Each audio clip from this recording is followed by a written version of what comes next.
Hello friends, எல்லாம் எப்படி இருக்கீங்க? வெல்கம் டு மிஸ்ஸஸ் சம்பா சமையல். இன்னைக்கு நம்ம செய்ய போறது என்னன்னு பாத்தீங்கன்னா, குழந்தைங்களுக்காக செய்ய போறோம்.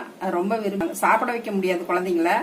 அவங்களுக்கு எப்படி செஞ்சு தரணும்னு டிஃபன் ஐட்டம் மாதிரி தோசை செஞ்சு கட்ட போறேன்.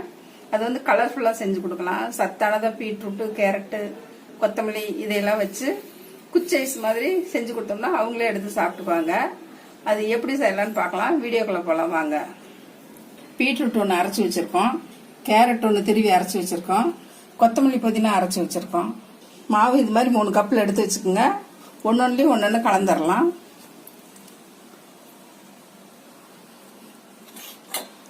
கேரட் கலந்துடலாம். கேரட் உடம்புக்கு நல்லது, குழந்தைங்களை சாப்பிட வைக்க முடியாது. இப்படி அரைச்சி தோசையில் மிக்ஸ் பண்ணி கொடுத்துட்டோம்னா சாப்பிட்டுருவாங்க. இப்போ பீட்ரூட் எடுத்திருக்கோம், இதுவும் ரொம்ப நல்லது உடம்புக்கு. இப்போ நம்ம வந்து இது வந்து குச்சி ஐஸ் மாதிரி தோசை சுட்டு கொடுத்தோம்னா இந்த பீட்ரூட் தோசையெல்லாம் நல்லா சாப்பிட்டுப்பாங்க. தனியா செஞ்சா சாப்பிட மாட்டாங்க.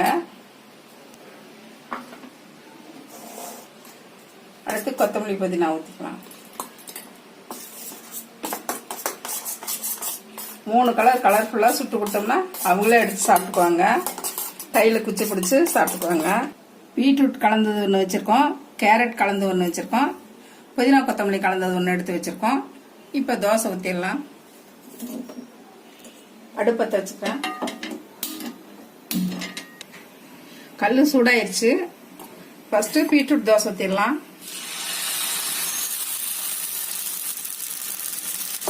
இப்படி ஸ்பூன்ல எடுத்து சின்னதாக ஊற்றுங்க. ஊற்றிட்டு இப்படி குச்சி நடுவில் வச்சுருங்க. அதுக்கு மேலே கொஞ்சம் வைக்கிறேன்.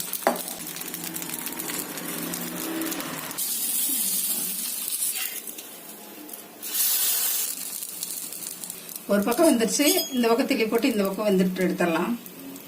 பார்க்கவே இவ்வளவு கலர்ஃபுல்லா இருக்குது பாருங்க. நம்மளுக்கே பிடிக்குது. குழந்தைங்க பார்த்தாங்கன்னா டக்குன்னு எடுத்து சாப்பிட்டுருவாங்க. 2 பக்கம் வந்துருச்சு. தோசை எடுத்துடலாம். அடுத்து புதினா தோசை ஊற்றிடலாம். அதே மாதிரி குச்சை வச்சிடலாம். வெந்துருச்சு, திளி போட்டுடலாம். 2 பக்கம் வந்துருச்சு. தோசை எடுத்துடலாம். அடுத்து கேரட் தோசை ஊற்றிடலாம். குச்சி வச்சிடலாம். இதே மாதிரி கலர்ஃபுல்லா உங்க வீட்டுல குழந்தைங்களுக்கு நீங்களும் செஞ்சு கொடுங்க. நல்லா சாப்பிட்டுருவாங்க, சாப்பிடாத குழந்தைங்களும். இந்த ரெசிபி பிடிச்சதுன்னா மிஸ்ஸஸ் சம்பா சமையலுக்கு சப்ஸ்கிரைப் பண்ணுங்க. மறக்காம பெல் பட்டனை கிளிக் பண்ணுங்க. தேங்க்யூ.